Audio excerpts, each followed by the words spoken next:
Hallo und herzlich willkommen zurück zu einem neuen Fly Universe Top 1000 Global Ranking Video, wo wir uns angucken, wie die Klassenverteilung auf der ganzen Welt von Fly Universe aussieht. Das heißt, welche Klasse wird am meisten gespielt, welche Klasse wird am wenigsten gespielt, welche ist also die unbeliebteste Klasse, welche ist folglich die beliebteste Klasse. Und diesen Monat haben wir ein besonderes Update, denn der letzte Platz hat sich zwar noch nicht verändert, aber es war noch nie so knapp. Und hier sind wir schon, 15.04.2024, jetzt wieder Monatsmitte. Letztes Mal war ich eine Woche zu spät dran. Ich wollte es wieder eher in die Monatsmitte verschieben, sofern es dann funktioniert. Und ja, als allererstes hier mal Blick auf die rechte Seite. Bitte auf diese beiden Spalten, die sagen uns, wie viele 160er gibt es eigentlich weltweit und auf welchem Server und welches Level braucht man, um überhaupt in der Top 1000 aufgeführt zu werden. Also das Eintrittslevel in die Top 1000 pro Server. Ja, weiterhin glänzen tut natürlich LaWolf, das ist kein Geheimnis, die sind immer Platz 1, schon immer gewesen und sind mit fast 200 160ern und mit Level 152 meilenweit vor jedem anderen Server. Also alle anderen Server müssten quasi mit einem weiteren guten Server fusionieren, um mit LaWolf mithalten zu können, was schon echt ziemlich crazy ist. Und ja. Dann haben wir noch erwähnenswert hier, Flarin hat immer noch nur 5 Level 160er und Rises, der neueste Server, den es gibt, hat bereits 660er. Also auf dem neuesten Server haben schon 6 Leute 160 erreicht, also auf einem Server, der seit fast 2 Jahren online ist, wo nur 5 Leute 160 erreicht haben. Also das ist ganz schön traurig für Flarin, sehr traurige Statistik. Und ansonsten, was auch extrem traurig ist, ist weiterhin der japanische Server. Die haben zwar offensichtlich im High-Level einige sehr aktive Spieler, weil sie schon 23 Leute auf 160 haben, aber Eintrittslevel in die Top 1000 ist 113, was mehr oder weniger so interpretiert werden kann, ist, dass auf dem Server einfach extrem wenig los sein dürfte oder extrem wenig los sein muss, weil 113 ist echt schlecht. Wenn man es anguckt, alle anderen Server sind mindestens 120 oder halt die meisten in der Regel sind 140 plus, also 113 ist katastrophal schlecht. Das zeigt einfach, dass die meisten Leute nicht oder nur extrem wenig oder halt einfach gar nicht spielen. Genau. Und insgesamt gibt es mittlerweile fast 700 Leute, die bereits, oder 700 Charakter besser gesagt, die bereits 160 erreicht haben. Natürlich fehlen hier bei den 160ern offensichtlich die Leute, die gerade auf Master Quest waren, während ich die Statistik angeguckt habe. Ich habe aber mal rein aus Interesse halber geguckt, am Beispiel Bodeng, wie viele Leute denn so ungefähr auf Master Quest sind. Und ich denke, vor allem jetzt sind das wesentlich weniger Leute, als zum Beispiel, sagen wir, es kommt jetzt zum nächsten Update. Sagen wir im August oder so kommt ein Update und es kommt keine Levelerweiterung. Und wir sagen im Dezember oder so, da werden wahrscheinlich viele Leute dann auf Master Quest, weil dann extrem viele Leute 160 werden, extrem viele Leute nicht mehr wirklich leveln würden. Und wenn sie halt leveln, dann als Master. Momentan ist es halt so, die meisten Leute sind noch nicht 160. Das heißt, die meisten Leute, die leveln wahrscheinlich eher das normale Level, als dass sie Master leveln würden. Und auf Bodeng sind gerade jetzt in diesem Augenblick, wo ich diese Statistik erstellt habe, 6 Leute auf Master Quest gewesen. Und woher ich das weiß, oder vermutlich weiß, ist an der Level Reach Belohnung sieht man es. Da sieht man ja, wie viele Leute sich die schon abgeholt haben, wie viele Leute schon 160 erreicht haben. Natürlich nicht jeder, der 160 erreicht hat, wird sich zwangsläufig die Belohnung abgeholt haben, aber höchstwahrscheinlich schon, weil es eine besondere Belohnung ist, die nur begrenzt verfügbar ist.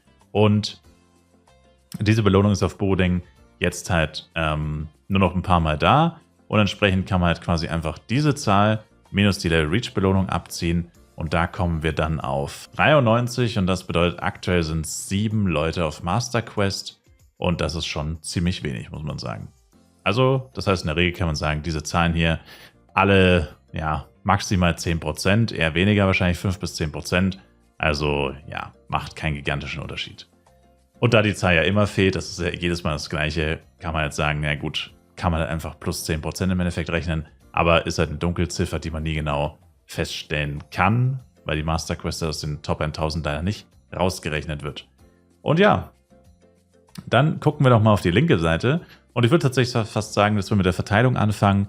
Hier mit der Platzierung quasi. Platz 7 ist weiterhin Psykeeper mit 699. Aber wer ist Platz 8? Elementor mit 692.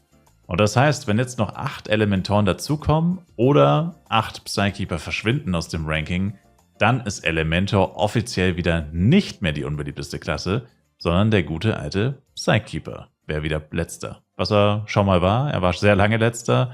Elementor ist erst seit Ende des FEC-Servers letzter, also erst seit einem ja, seit 8, 9 Monaten sowas in der Regel, sowas in der Richtung.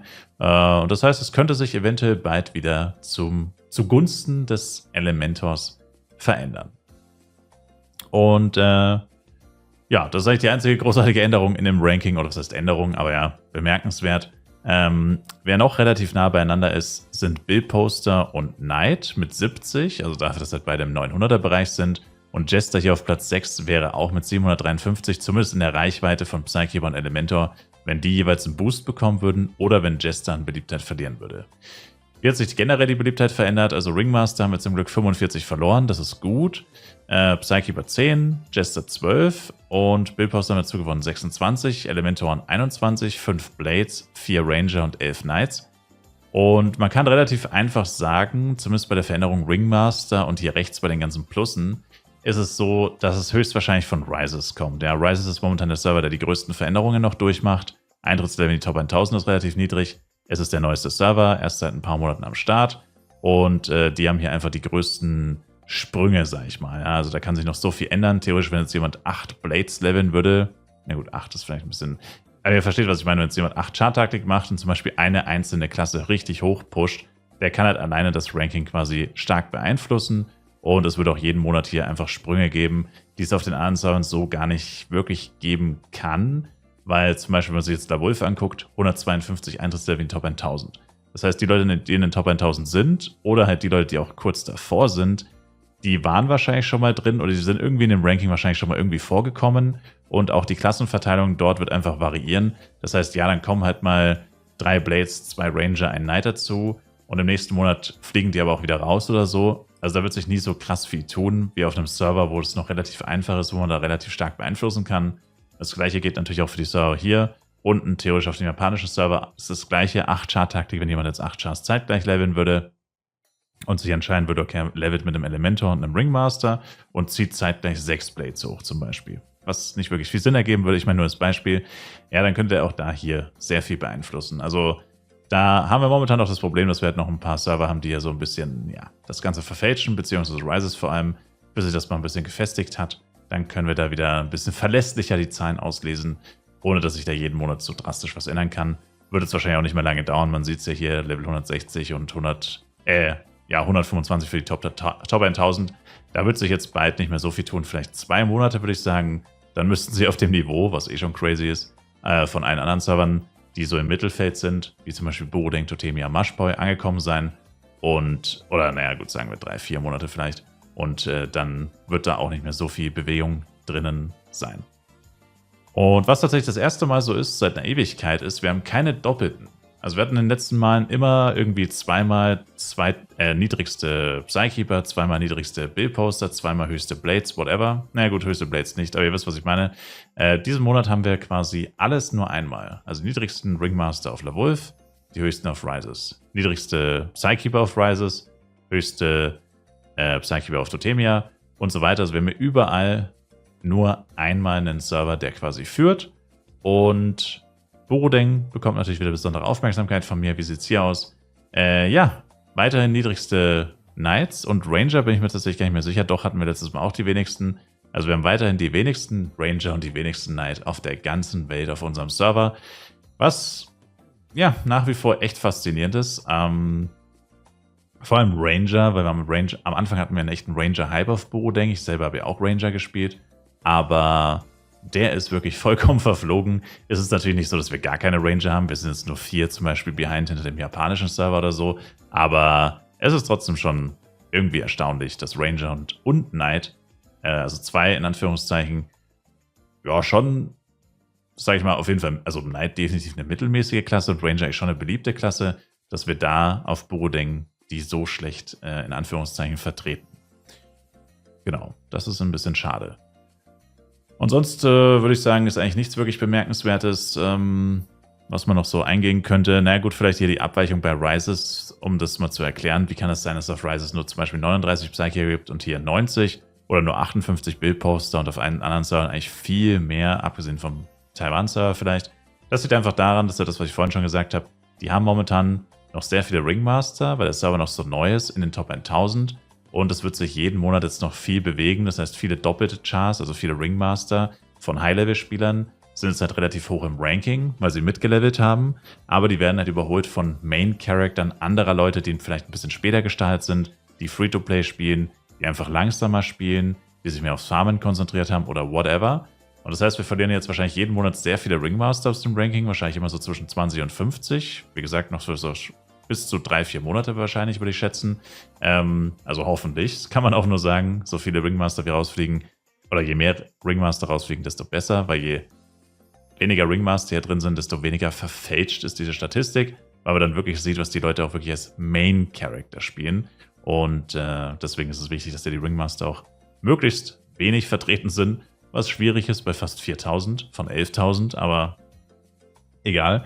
Und ja, also daran liegt es einfach. Also die haben sehr viele Ringmaster, halt Doppelaccounts, whatever, und die werden jetzt halt allmählich rausgekickt von anderen Main-Accounts. Und das heißt, so eine ähnliche Verteilung wie hier werden wir jetzt auf jeden Fall noch die nächsten paar Male, hoffe ich auf jeden Fall, sehen.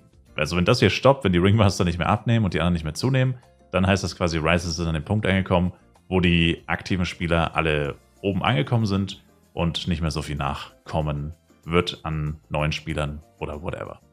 Aber ja, auf jeden Fall ein interessantes Ranking, wie gesagt, mit Psykeeper und Elementor, die sich jetzt wirklich ein Kopf-an-Kopf-Rennen geben, wer die unbeliebteste Klasse im Spiel sein darf, was ich sehr amüsant finde, weil Psykeeper und Elementor sind ja auch so ähnlich, also zumindest im PvE-Gameplay. Die meisten spielen AOE, Elementor, AOE Psykeeper, Elementor ist grundsätzlich immer AOE, beide sind die Magier-Klassen und so. Also sie haben irgendwie dieses Magier-Stigma an sich und offensichtlich sind Magier in Flive aus irgendeinem Grund extrem unbeliebt. Ich meine, man muss sich nochmal angucken, alle Elementoren und alle Psykeeper zusammen sind quasi fast unbeliebter als Blades und sind wesentlich unbeliebter als Ranger, weltweit gesehen. Und das ist schon insane. Also beide zusammen können es nicht mal mit allen Rangern aufnehmen oder fast nicht mit allen Blades. Und das ist wirklich absurd, kann man fast schon sagen. Also richtig traurig und richtig schade, aber naja, es ist halt so. Man muss es akzeptieren. Und ich sage auf jeden Fall danke euch vielmals fürs Zuschauen. Ich würde mich sehr über ein Like, Kommentar, ein Abo von euch freuen. Schaut auf jeden Fall auch im Livestream vorbei. Twitch-Link ist in der Videobeschreibung. Und wir sehen uns im nächsten Flive Universe Video wieder. Bis dahin, haut rein, macht's gut und ciao, ciao.